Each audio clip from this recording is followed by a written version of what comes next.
Fala, meus queridos, tudo bem? Eu sou a 10, está no ar o Quinto Vento Podcast, o seu podcast sobre o Atlético Paranaense, produzido aqui em parceria com a Pacundê Podcasts. Você pode acompanhar a gente pelo YouTube e também pelos agregadores de podcast, como Spotify, iTunes, Google Podcasts e Deezer. E também, se você puder, entrar no nosso grupo de WhatsApp, lá o nosso grupo tá bem legal, a gente tá combinando bastante coisas para finais aí. É só entrar no link bit.ly/OQV no Zap ou clicar no link que está na descrição do vídeo do YouTube, beleza, galera? Hoje é um programa especial aqui, né? Ontem completamos uma semana do passamento do nosso querido Barcímio Sicupira Júnior, o maior da história do Atlético Paranaense, e a gente vai usar esse programa para homenagear ele aqui e relembrar principalmente os bons momentos, né? Que se tem uma coisa que o Sicupira deixou aqui na Terra, foram bons momentos com todo mundo que ele teve contato o tempo todo durante a vida dele, dentro do futebol e não dentro do futebol também, né, Marcão? Hoje temos um convidado especial aqui. É isso mesmo, mandar um salve para todo mundo nos agregadores, também no YouTube.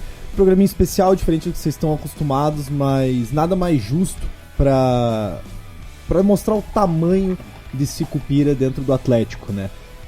Porque é mais do que o maior artilheiro da história. É uma pessoa que teve muita identificação com todos os torcedores, eu tenho certeza que todo mundo conhecia ele e que tinha ele em algum grau de idolatria. Então, hoje também vamos falar muita história legal, porque estamos com um convidado mais que especial aqui, o Sandro Moser. Ele escreveu o livro da biografia do Sicupira e ele vai estar trocando uma ideia com a gente aqui hoje. Boa tarde, Sandro.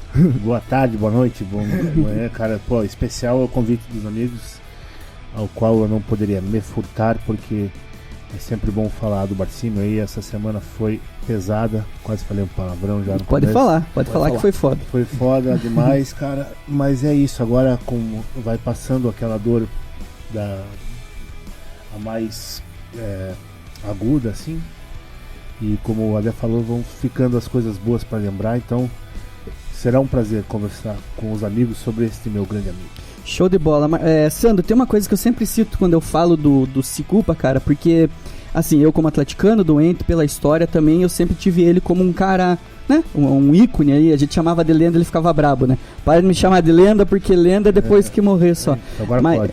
E depois que eu conheci ele, eu fiquei mais fã ainda, porque ele era um cara realmente diferenciado de conversar, né? Um cara muito fácil de contar história, e você, acho que de todos que existiram aí, foi talvez o que mais ouviu história da boca do Sicupa, né? Cara, eu tive esse privilégio, assim, nos últimos 4 anos, pelo menos, a gente falou quase todo dia. E muitas vezes por conta do encontro profissional que a gente marcava, né? Eu fiz centenas de entrevistas, milhares de horas, inclusive tem que pensar o que vou fazer com esses áudios pra frente, legal. Da poeira baixar. Mas nessa aí a gente conversou sobre tudo, a vida, a morte, a vida após a morte, o Atlético, de dentro, de fora, de tudo. Então eu tive esse privilégio, assim, porque exatamente como você disse, ele era um puta contador de história, né? Ela tinha a veia do contador de história, era um cara, ele era charmoso, assim, ele tinha envolvente, né? Então ele sabia qual que era a graça, tinha o timing, assim, quase do ator, do humorista, né, cara? E além de ser uma figura engraçada, assim, né, com o bigode e tal. Então, cara, pô, eu representei a nossa torcida ali como alguém que esteve muito próximo dele e que pôde ouvir a visão de mundo dele e as histórias todas, né? Meu livro, assim, desde o começo até quando eu pensei, eu não queria que fosse um livro de causos de futebol, assim, uma coisa meio do Vampeta, né? Até seria engraçado e tal, mas eu queria fazer uma biografia nas regras da arte, né? Contando a vida, a história do homem, desde em ordem cronológica, toda a carreira, e recuperando coisas que não estão tão claras, como as passagens dele nos outros clubes.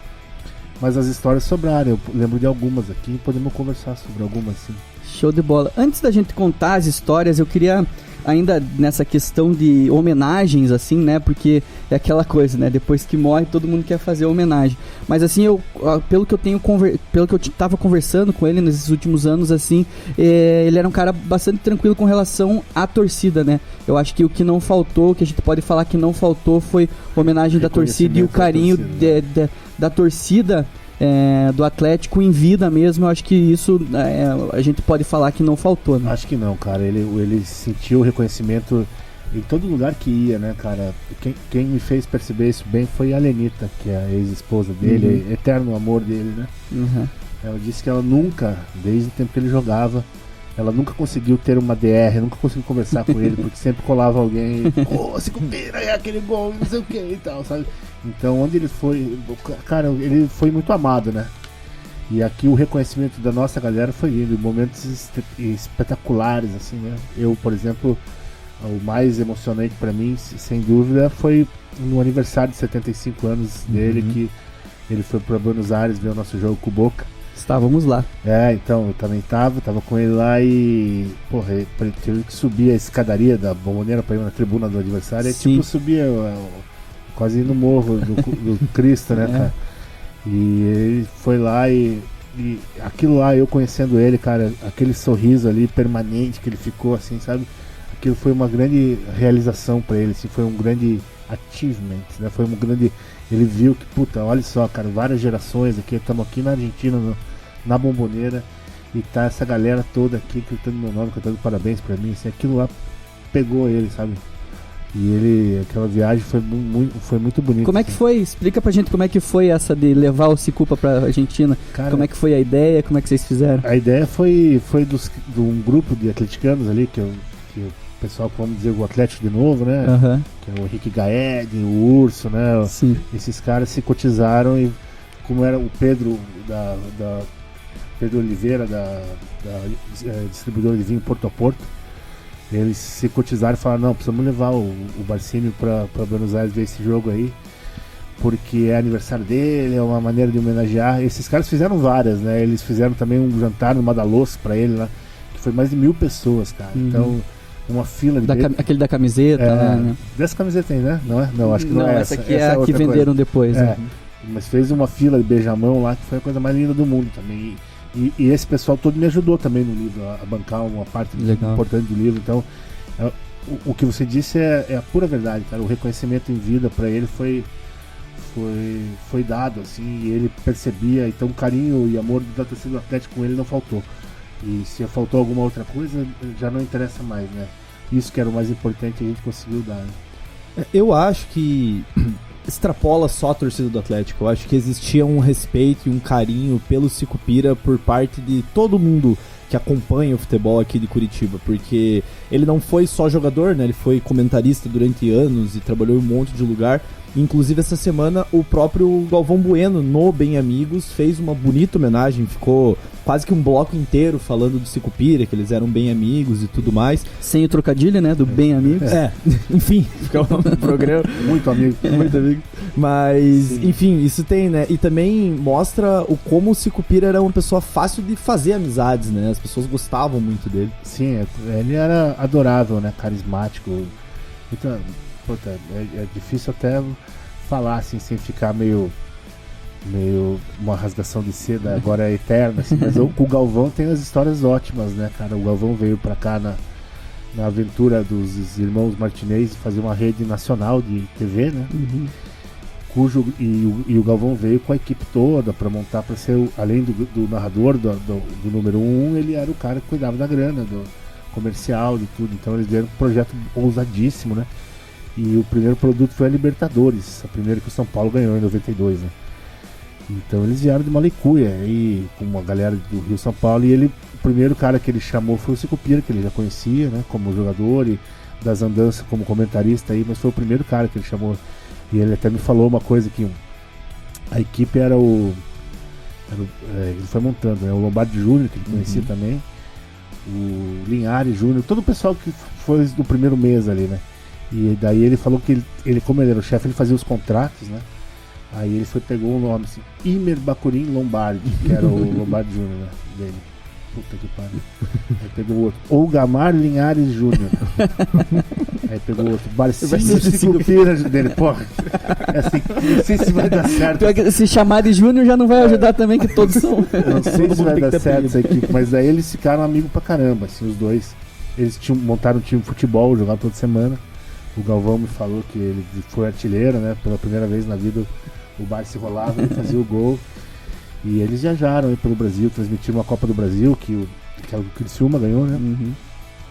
E fizeram uma amizade profunda, tem umas histórias legais. O Galvão foi muito gente boa, assim, pra dar os depoimentos aqui, como ele é sempre. Ele é um cara fino, né? Como o Galvão tá envelhecendo bem, né? Ele entendeu as redes sociais. Sim, ali, né? sim. Então, pô, aqui se pensar que 10, 15 anos atrás tinha lá o Cala a Boca Galvão, hoje o Galvão é amado pelo povo, né? Também é outra. Eu sou fãzão do Galvão. Jogo da seleção, eu preciso ver com o Galvão, senão não é jogo da seleção. Vamos falar de futebol então. Você falou que tem a história do primeiro e do último gol dele são muito bons. Tem uma coisa também que quando eu conversava com ele falava, sempre vem falar comigo, primeiro a questão do número de gols, né? 156, 157, 158. Falei, quantos são, Sicupira? Ele falou, eu concordo sempre com o mais alto, né? Sempre com quanto mais você falar, né? Eu falei, tem outra coisa também. Uma vez um cara veio pra mim, aquele gol de bicicleta que você fez no Atletiba, eu tava lá. Ele nunca fez gol de bicicleta, mas ele falou, mas eu concordava. Eu falava, eu fiz mesmo e foi lindo. Ele quase fez mas o Jairo pegou. Cara, quanto ao número de gols, rapidamente, cara, eu botei uma equipe pra gente levantar isso. Então a gente conseguiu pegar os 158 gols que a gente tem realmente documentado, pode provar. Assim. Se você falar não foi, eu te provo que foi. E porque tem outros dois que podia ser mais, sabe? Aí quando eu apresentei isso pra ele não, sem mais não, fica no que o número que a gente sabe, cara, eu não preciso, né? Ele já era o artilheiro de qualquer jeito. Não precisa então, dois não ia fazer tanta diferença. Da imagem, da reputação pública dele, assim, que ele parecesse que ele queria ser melhor que alguém. Então ele sempre foi um cara meio que sempre se colocou no mesmo plano de todo mundo quando jogava, e depois você falou que ele era um cara meio acessível, e era mesmo porque era uma coisa da índole dele, né? Ele nunca se achava melhor que ninguém, até mesmo que pudesse em algum momento, por algum motivo, né? E você tinha falado dos gols, né, cara? Pô, são dois gols muito marcantes, assim. Esse primeiro gol no Atlético no Robertão 68 foi 2 de setembro de 68. Até no começo do livro eu falo que é o gol que mudou a minha vida, porque foi ali que meu pai, que tinha chegado para estudar em Curitiba, decidiu que ia torcer pro Atlético, e depois virou o cara mais atleticano do mundo, fez a família dele em volta do Atlético, e eu sou o filho caçula, então foi uma coisa levou a outra, né? E daí 50 anos depois o Barcini me convidou para escrever o livro, né? Então é um gol muito louco. Ele tinha o Atlético, o Sicupira chegou no Atlético um pouco antes das famosas finais do Campeonato Paranaense de 68, que foi uma loucura desvairada, né? O ano da revolução do profissionalismo mesmo, tardio do futebol paranaense. Então o Atlético fez um timaço muito ousado. O time do Joffre, né? O Joffre tinha morrido já. E teve as finais com o Coxa. O Atlético contratou o Sicupira meio na surdina. A história é ótima também. Ele veio pra...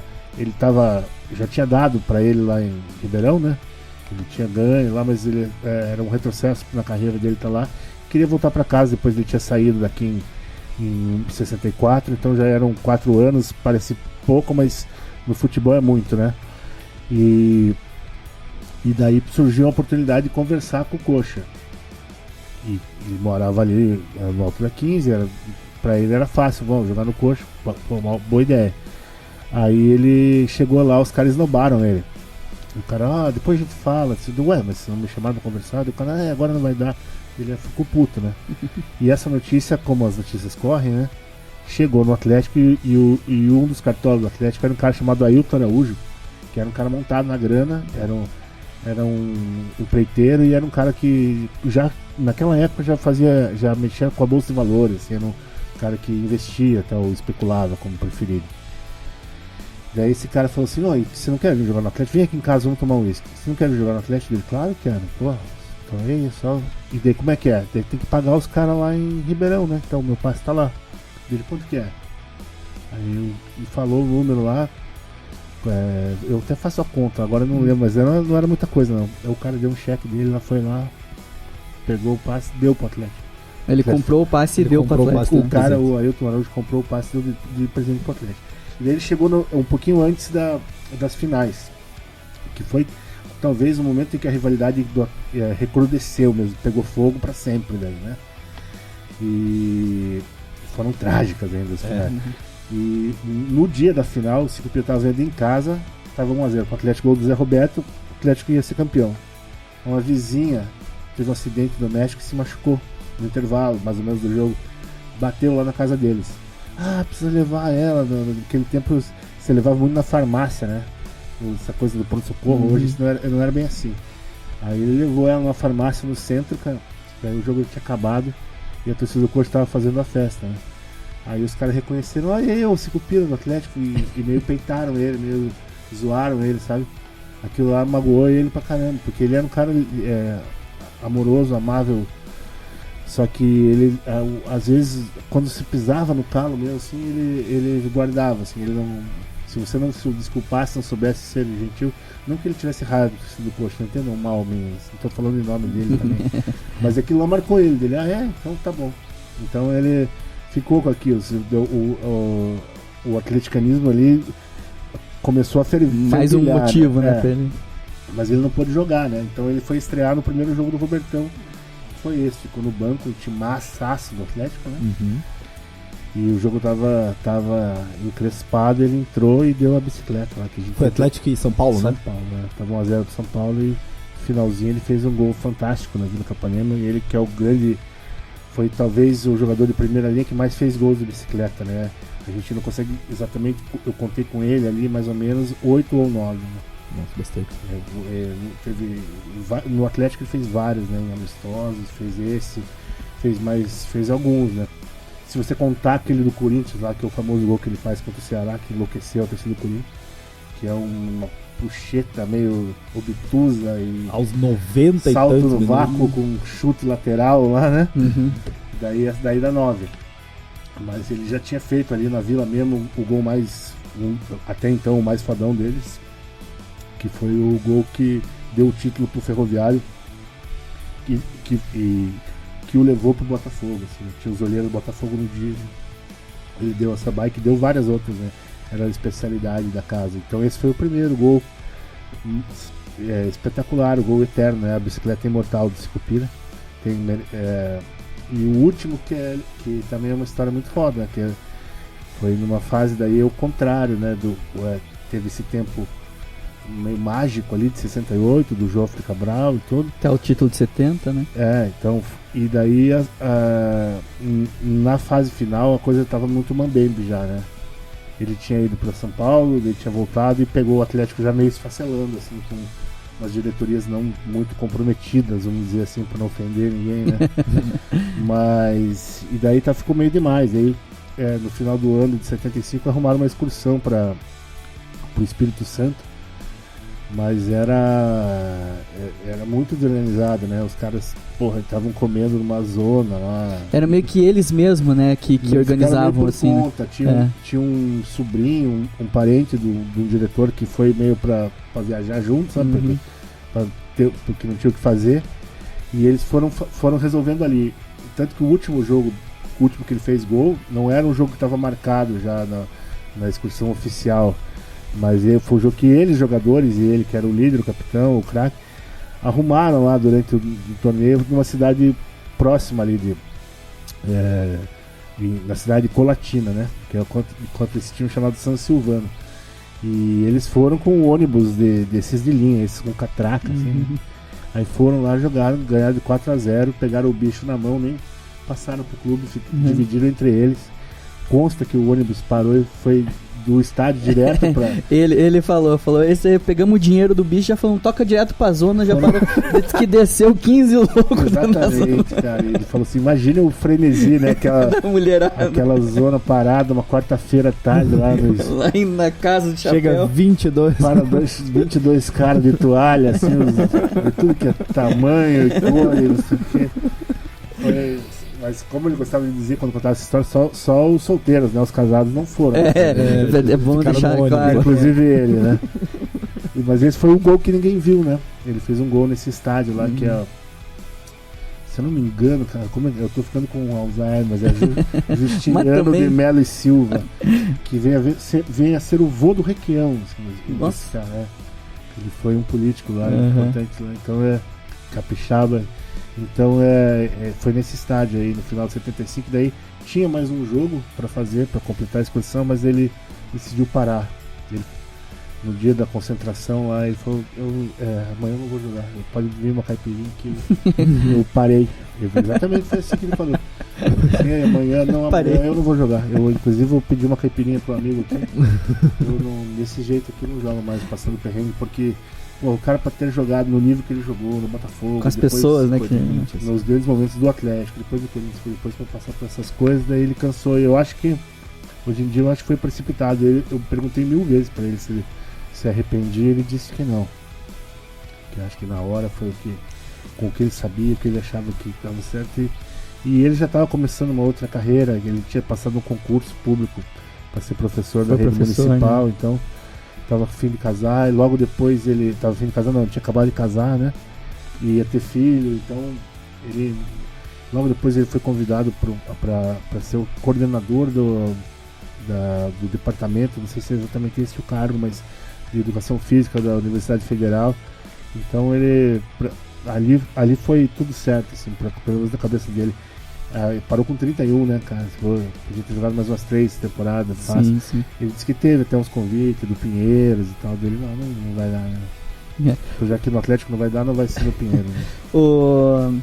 Conversei, no lançamento dessa camiseta que você falou, a retrô que eles lançaram, eu fui lá entrevistar ele, teve um evento também que foi muito legal também, foi no shopping, e o pessoal passava lá, ele adorava conversar.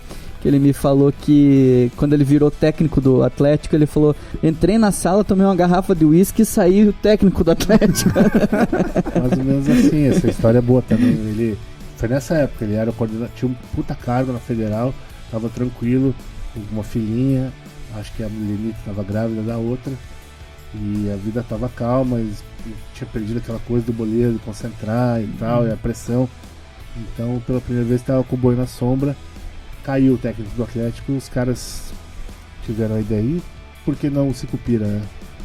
Professor de educação física e tal. Ele tinha o perfil para ser o técnico, né? E hoje a gente consigo imaginar assim que talvez não fosse pelo Atlético, ele tinha que ter começado, e talvez não naquele momento, né? Mas ele tinha recém parado, né? Uhum. Aí os caras bateram lá, ele, como é que é? Técnico do Atlético, ele foi lá, avisou a mulher, né?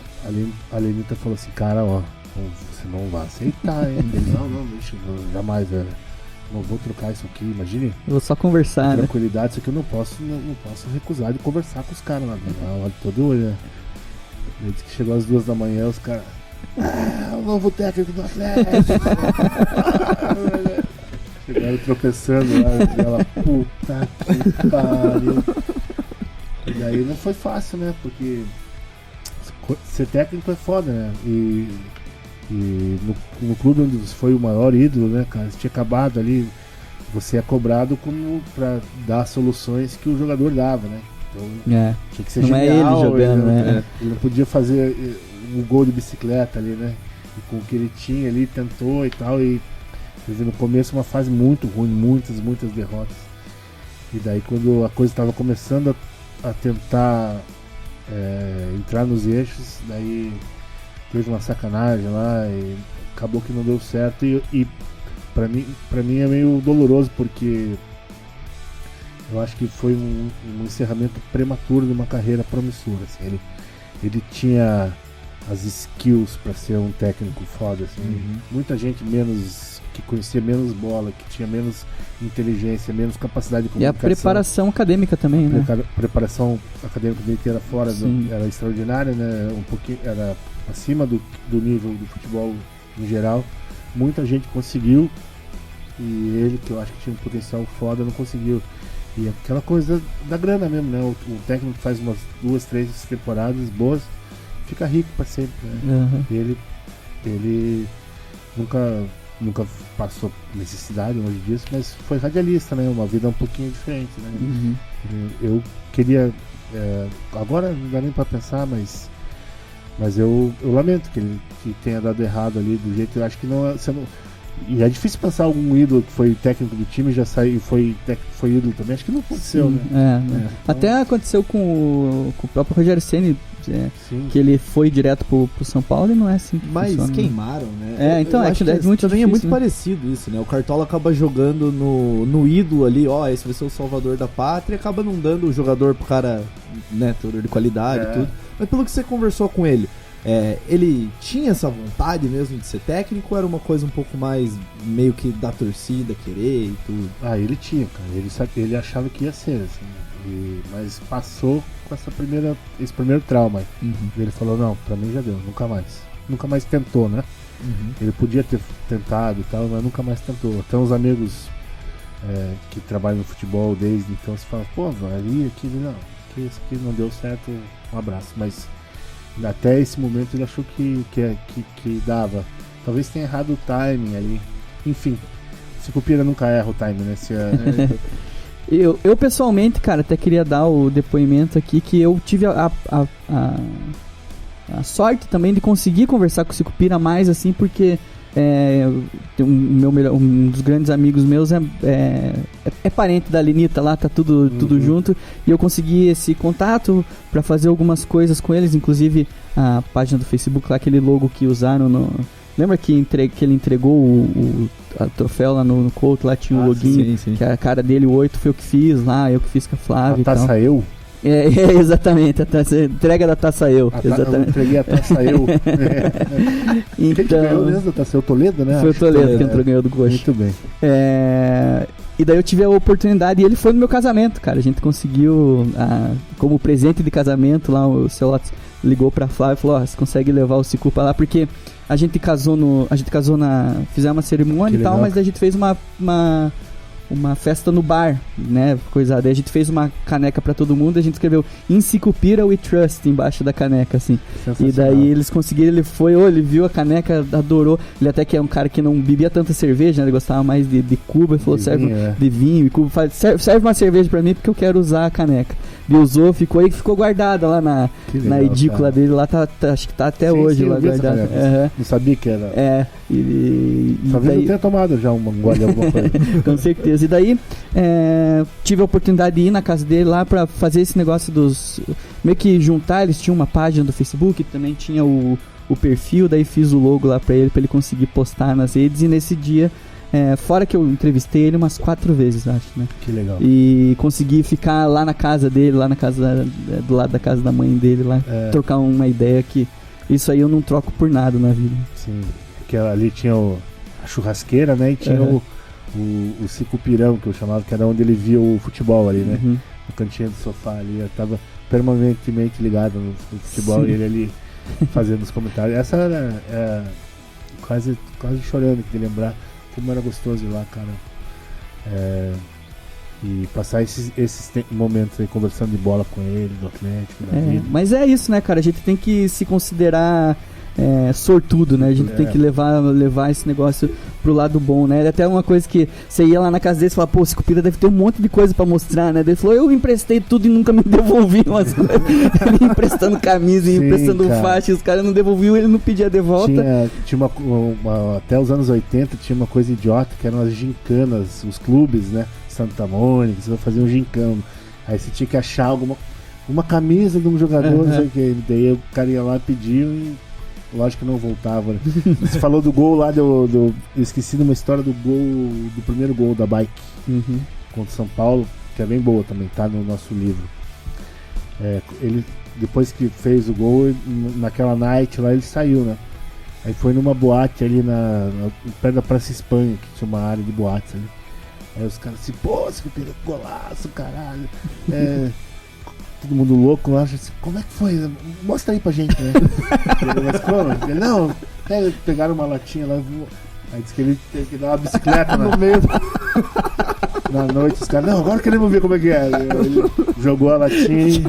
Quem que tá mais bêbado? O cara que pede pro cara dar uma bicicleta na balada ou é o cara que dá a bicicleta na balada? Mas ele ficou com uma situação difícil, se ele não desse ali, pô. Ele deu certinho, né? Ele sabia fazer. Eu lembro também que ele contava de quando ele foi pro Botafogo, o cara perguntou, quanto você quer? Daí ele falou lá, não sei quanto, o cara falou, tá bom, então eu dou. Ele falou, puta, eu devia ter pedido mais, né? O cara tinha no bolso que ele tinha pedido. Isso aí, essa história é muito legal, né? Foi ele e o pai dele lá. Eles estavam lá, os caras vieram com uma história que era pra fazer um teste, só que os caras já sabiam que eles queriam ver como é que ele se comportava ali e tal, no Rio, né? É diferente, né? Eu tava saindo aqui da província, né? Essa história é linda, né, cara? A história do menino aqui. Essa história é uma parte que eu gosto muito, assim, da narrativa que a gente fez aqui, porque é o cara que se destacava no colégio aqui e em pouco tempo, em situações muito espetaculares mesmo, assim, acabou no maior time do mundo na época, né, que era a base da seleção bicampeã mundial. E ele chegou lá com 20 anos, cabelo raspado, né, tinha acabado de passar no vestibular. E até os caras chamavam de maluco, né? Porque naquela época só. O Gerson me falou isso. Porra, naquela época era só o maluco do Pinel, e o Pinel era na rua do Botafogo, né? Hoje não é mais, né? Mas era o Instituto Pinel, que virou sinônimo de instituição psiquiátrica e daí de louco, né? De um jeito bem pejorativo, assim, era ali. Eles raspavam a cabeça das pessoas. Era milico ou maluco, que era ou do exército ou maluco, né? Milico ou maluco. Daí esse cara não é do exército, é maluco, né? Cabelo raspado, né? Mas ele chegou no ninho das cobras lá, cara, e chegou chegando, e teve uma carreira bem bonita, mas essa, você falou a verdade, ele e o pai dele ficaram ali, né, porra, e o que vai acontecer, o que não vai, né, aí uma hora chegaram só, o Dr. Ney Palmieri quer falar com vocês, né, que era o presidente. Daí eles se olharam assim, cara, a gente nem sabe o que falar, cara, a gente nem pensou num número e nada, né. Aí o cara falou assim, foi bem isso. Parecia o Poderoso Chefão, o cara. Quanto é que é dele? Ele falou assim, 150. O cara, tá bom, 150. Se tivesse trazido, se falasse 300, o cara baixava 250. E o Cicupa no Rio de Janeiro, tinha... Como é que foi o fora futebol lá? Ah, imagino, né, cara? Imagine você, cara, chegando no Rio, assim... Ele chegou mais ou menos quando houve o golpe militar lá, em abril de 64, né? Mas era, fora isso, assim, era o Rio da Bossa Nova, principalmente do Iê, né? Era coisa do... o pessoal da idade dele, assim, curtia os bailinhos de rock, assim, né? A Jovem Guarda, né? E ele tinha 20 anos, cara, dinheiro no bolso, jogador de Botafogo. Jogando no Botafogo e o Botafogo excursionava pra caramba, né? Ganhava-se dinheiro realmente no futebol brasileiro, o Santos e o Botafogo, com as excursões que faziam em dólar, né? Até falam que o Santos tem menos Libertadores por causa disso, né? Deixava de jogar Libertadores pra ir ganhar dinheiro. Os dois, né? Os dois super times daquela época. Mas então ele morou nesse Rio ensolarado, ele morava num apartamentinho na rua Prado Júnior, que é no Leme, aí, não sei pra quem conhece o Rio. Bem perto onde tem o famoso bar Cervantes, ali, uma área muito gostosa do Rio, assim, sensacional, e muito perto ali do Botafogo. Então o perímetro dele era mais ou menos por ali. Então ele ficou da área, né, local, conhecia os botecos, lugar para comer, sempre foi muito vaidoso com coisa de comprar roupa, então tinha as galerias lá no Rio, coisa que aqui não tinha, né. E ele ficou ali basicamente jogando bola e namorando, né. Sempre muito mulherengo o nosso Barcini. Tinha vários namorados e os amigos dele eram esses caras lá que jogavam com ele, Afonsinho, Humberto e o Garrincha e essa moçada. O Garrincha que era um cara tranquilo também, né? Não gostava, né? Garrincha é sensacional demais, né? Já pensou você ter 20 anos e ter um amigo seu Garrincha. E eu quase que não dá nem pra imaginar, né, cara? O Rio era um lugar florido, ensolarado, assim, maravilhoso.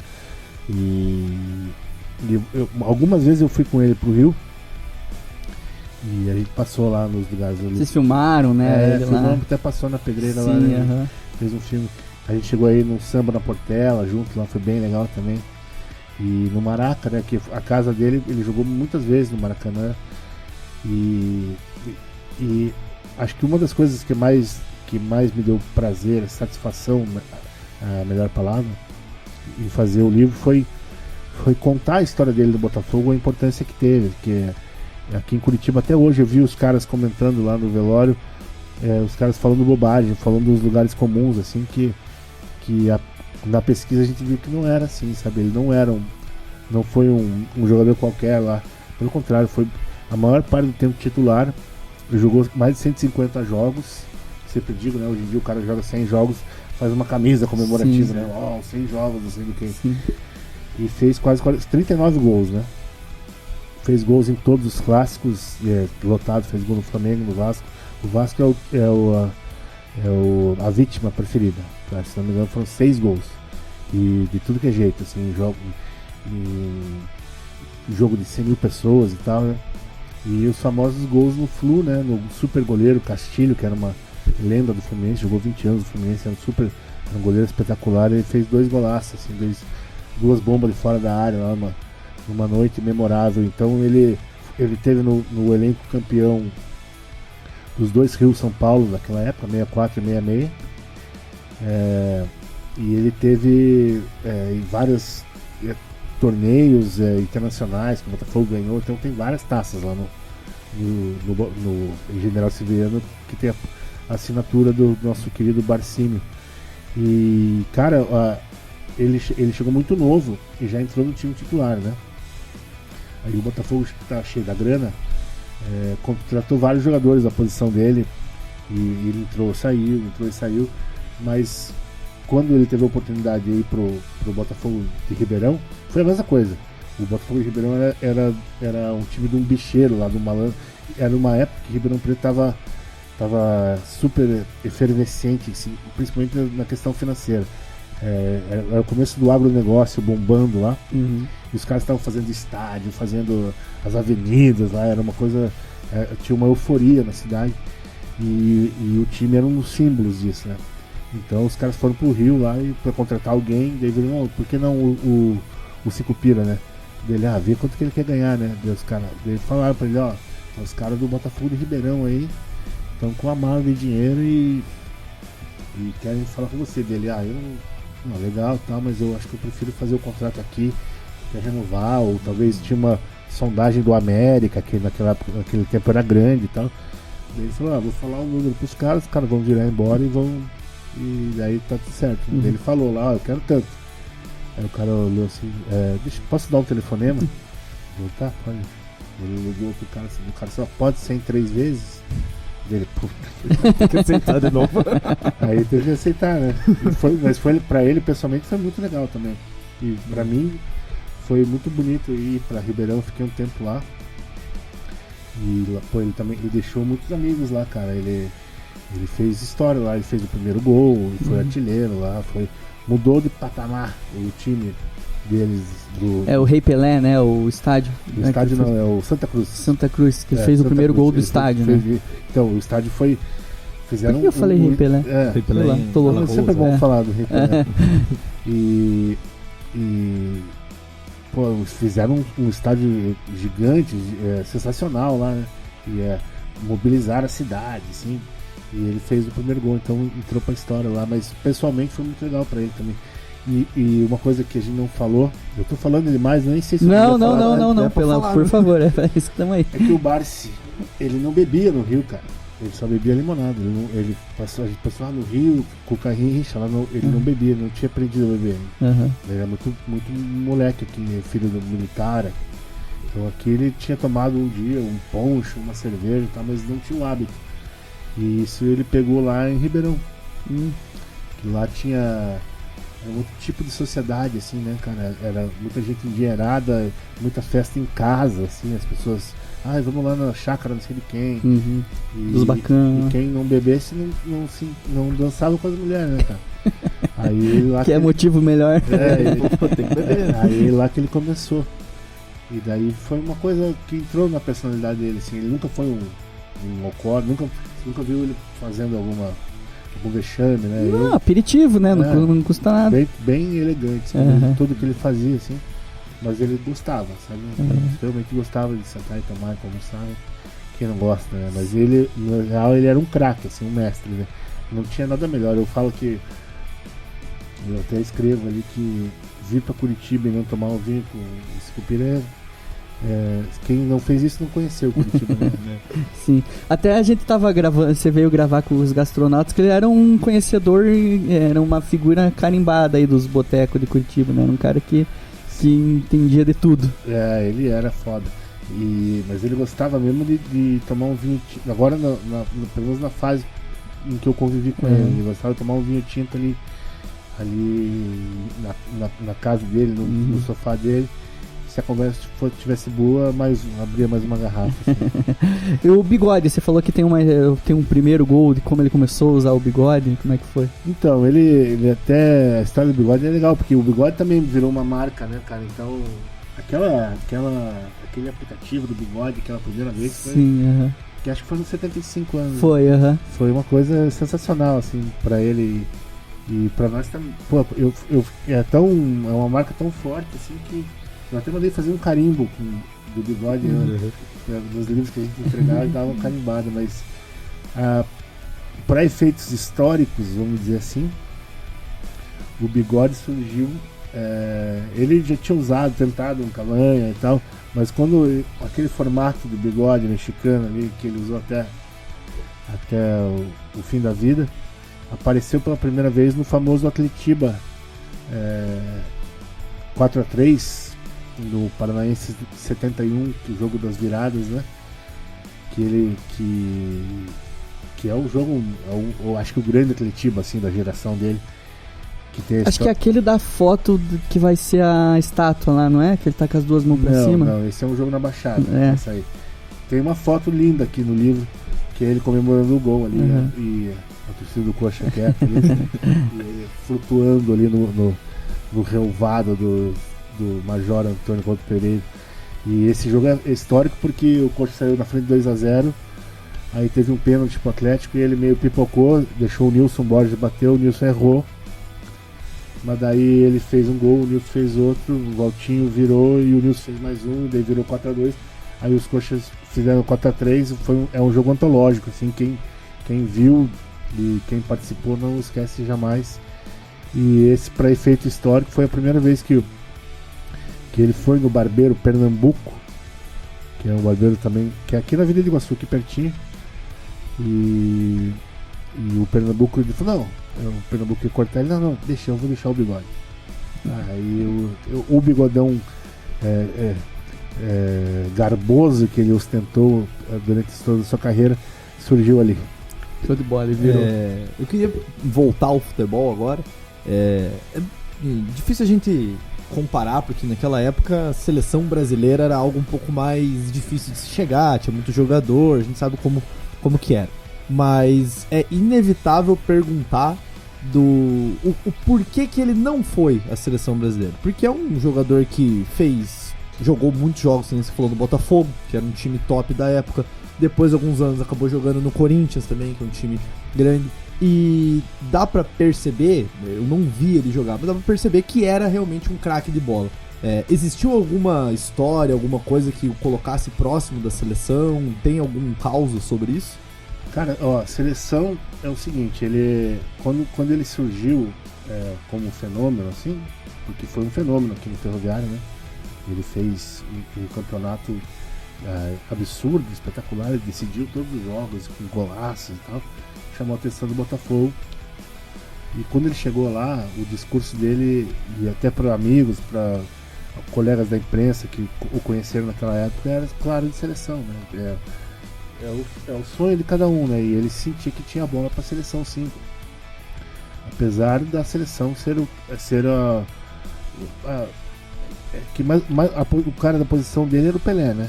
Então era simplesmente a maior seleção de todos os tempos na época. Era simplesmente a maior seleção, e foram 12 anos, né? Uhum. Pelo menos 12 anos ou 14 do reinado do Pelé. Então, para jogar na seleção, você tinha que ser em algum dia a reserva do Pelé, né?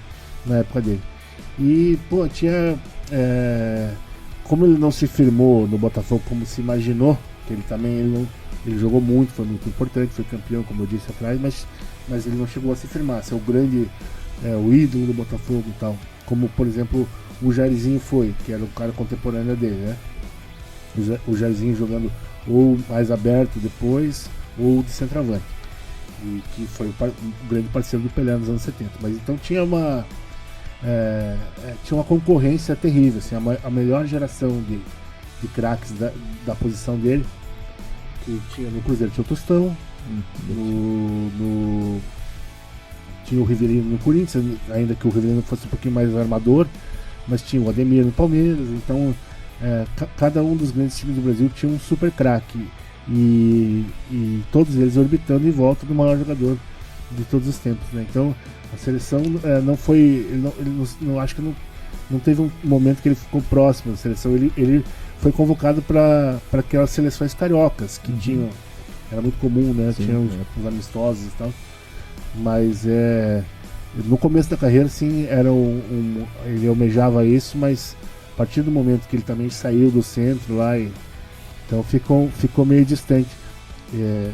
Agora, se você falasse hoje, por exemplo, ele teria a bola para jogar ali no lugar do Paquetá, ou do Gabriel Jesus, do Firmino ali, talvez tivesse, sabe? Esse é um outro paralelo legal da gente fazer, né? Porque, pô, naquela época tinha, como você falou, um monte de craques. Você citou aqui vários jogadores. Foi o auge do futebol brasileiro, né? E talvez, como o Ale falou, o auge do futebol, né? E daí, se você traça um paralelo pro momento agora, a gente não precisa nem falar de seleção brasileira, a gente pode falar de Atlético mesmo, né? Hoje em dia, acho que se ele caísse ali no meio de campo de 2019, o que seria do Atlético? Quem sabe poderíamos ser campeões brasileiros de pontos corridos, coisas assim. Cara, eu tô falando merda demais aqui porque eu tô, além de emocionado, e tentando celebrar ele, mas ele jamais falaria essas coisas, né? Ele realmente era um cara humilde, sabia o seu lugar, e ele tinha uma coisa linda, cara, que era de realmente gostar da vitória dos outros, das pessoas que ele gostava. Que a gente fala assim, mas acho que todo mundo é assim. A gente sabe que não é, né? Não. Não é mesmo, sabe? Então as minhas vitórias, por exemplo, que era amigo dele, eram vitórias dele também. E ele torcia muito pros caras aqui. Ele jamais falaria que era melhor que alguém, sabe? Ele já não. E ele... Então, é lógico que ele tinha... Era um jogador espetacular, assim. E ele tinha uma coisa que era uma marca fantástica dele, para nós que somos torcedores, a gente sabe que o gol no último minuto é uma das grandes alegrias da vida, né? Sim. E ele fez, sei lá, cara, mais de 30 gols no último minuto, importantes, e golaços, de bicicleta, de peixinho, por cobertura, batendo aquela falta, porra, até a última bola, gol, sabe? Então ele sempre deixou os golaços pro final. E isso pro torcedor é muita idolatria, né? O cara que faz gol no final do jogo sempre o mais amado. Então ele jamais entraria nisso. Então eu acho perigoso eu falar alguma bobagem aqui. Mas é lógico que ele era um jogador espetacular e refinado, muito inteligente, e tinha essa coisa de jogar bonito, né? Até ele dava uma esnobadinha, assim, ele não admitia, mas os colegas falavam, não, ele... Quando ele podia, ele tentava jogar diferente. Assim. E só pra gente terminar, o evento lá, né, cara? Foi muito legal o lançamento do livro. Eu acho que, lógico que a gente não espera isso, né? Ele ficou, no fim, foi a grande despedida dele com relação à torcida, né? Ele já tava meio ruim, já tava no oxigênio e tal, mas foi bem legal, né? Ele aproveitou bastante, né? A gente não sabia o que ia acontecer ali. Foi uma fase até da pandemia que você não sabia pra onde que ia evoluir, né? O livro ficou pronto e a gente pensou, como é que vamos fazer, né? Porque o ideal era fazer uma tarde na Baixada ali, teria sido lindo, né? Até do ponto de vista das vendas mesmo, né? Que é uma coisa que tanto eu quanto ele a gente queria, né? Mas aí a gente teve que quebrar a cabeça para pensar num evento que ficasse à altura dele. E tivemos algumas ideias não muito boas, até que a Flávia, sempre ela, sempre brilhante, teve essa ideia, e a Pedreira, que estava começando a fazer os filmes, os eventos lá, né, drive-in. Aí falamos com os caras, não, é possível e tal, vimos que dava e tentamos, e quando eu vi, eu tava produzindo aquele evento lá, cara, e como você disse, outros amigos me disseram assim, talvez tenha sido uma das grandes homenagens que algum jogador recebeu de uma torcida, né? Sim. E foi legal, vocês conseguiram bastante vídeo de gente legal, né? O Gerson, o Galvão, Rivelino, Riva, e alguns torcedores, e pegamos muitas imagens dele, os milhões de fotos dele, assim, pô, aquilo foi uma loucura, né, cara? E até esse filminho que a gente conseguiu fazer no Maracanã com ele, editando meio na corrida ali. Tá no YouTube? Não tá, cara, eu acho que nós vamos dar um tapa nele e vamos soltar. Vamos subir. E ele não sabia, ele ficou nervoso, cara. Pela primeira vez eu vi ele meio sem saber onde botar a mão, assim, mas como assim, no palco? Eu, não, cara, fica tranquilo, tem um roteiro e tal, né? Ele, porra, vocês querem me foder. Aí eu corri aquele dia, cara, Tô meio cansado até hoje daquela carreira.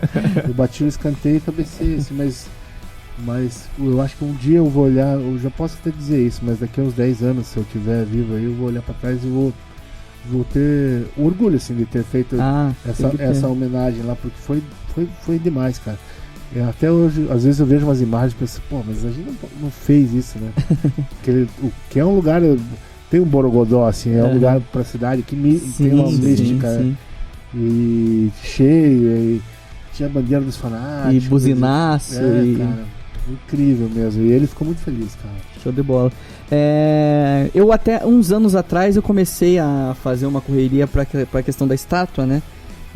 Até tava conversando com a Flávia na época, na época que você estava escrevendo o livro, que eu mandei algumas fotos pra ela e falei, veja aí que foto que ele escolhe, né? Ele escolheu aquela que ele tá coisando, e aí ela falou, o moço que tá escrevendo o livro dele tá com mais fotos, se quiser eu te mando. Eu mandei e-mail pra Gazeta, consegui a foto em alta, lá no fim não teve alguns problemas aí de ego e acabei largando o projeto, mas aparentemente vai ter, né? Até melhor que seja.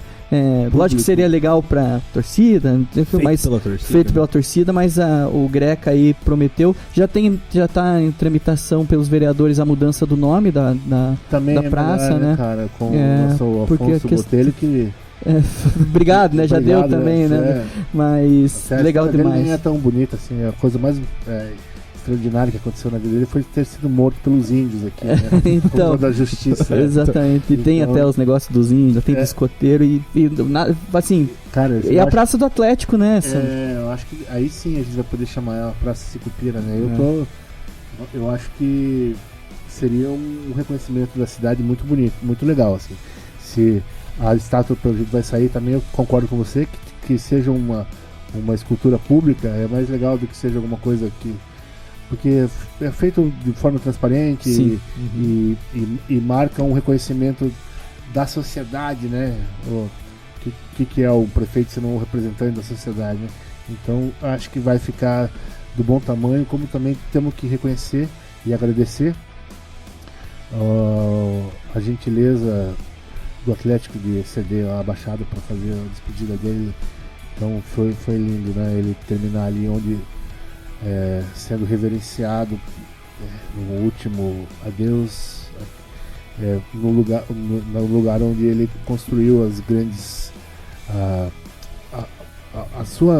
a idolatria, né? Foi ali que ele se transformou no Sicupira do Atlético, né? Que é o que ele foi basicamente, né? Eu gosto de dizer que tem o Atlético do Sicupira e o Sicupira do Atlético. Foi ali que ele se misturou com a história desse clube que a gente tanto ama, e é por isso que nós estamos aqui falando dele. Então exatamente. Foi um gol ali da direção do Atlético. E teve uma reaproximação no momento certo também ali, né? Porque a gente sabe, não vou me estender aqui porque essa história também não é tão legal de se contar, mas o relacionamento dele, principalmente com a pessoa do Marcelo Petralha, nunca foi aquelas coisas, né?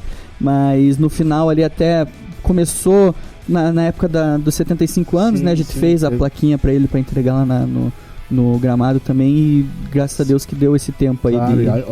O clube também é o nosso parceiro aqui nas vendas do livro, ele vende muito livro na loja, loja, o Mauro Osman.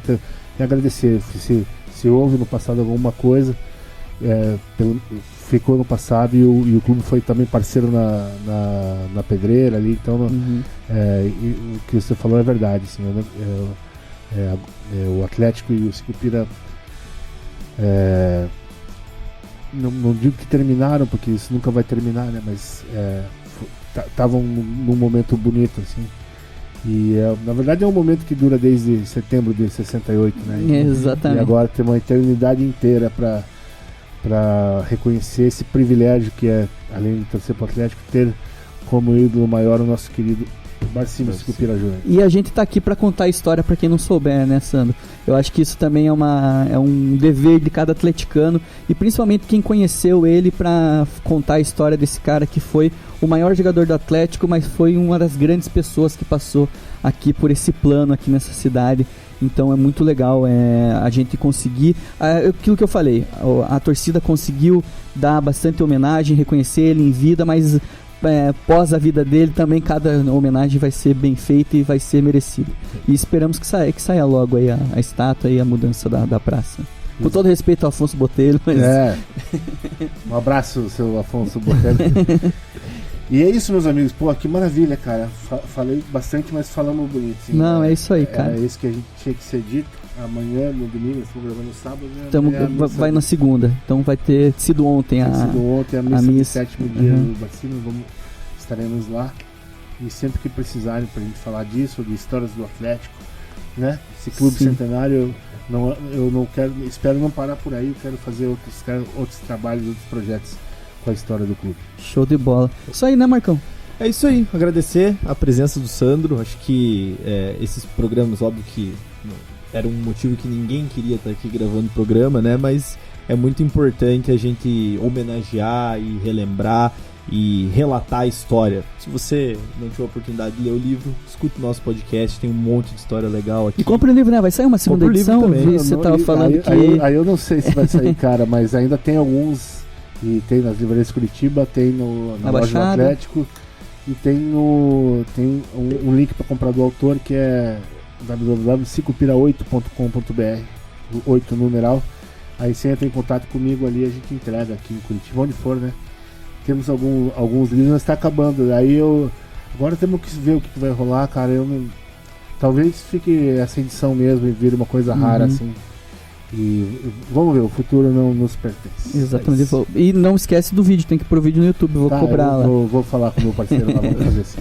Isso aí, obrigado galera, obrigado mais vez, Sandro, e vamos continuar com a nossa história do Atlético. O Sandro vai pro Uruguai, tava contando aqui. Vamos lá. Essa semana aí tem tempos importantes aí, sempre continuando a história do nosso Furacão e relembrando todos, não só os Cicupira, mas todos que passaram e fizeram a história no time que a gente ama. Beleza, galera? Não esqueçam de entrar aí no nosso grupo de WhatsApp pra gente trocar ideia com o Atlético. A gente volta na sexta-feira pra falar principalmente sobre a semana do Atlético. E programa especial sul-americano. Final do Sul-Americano. Valeu, galera. Fiquem com Deus. É nóis.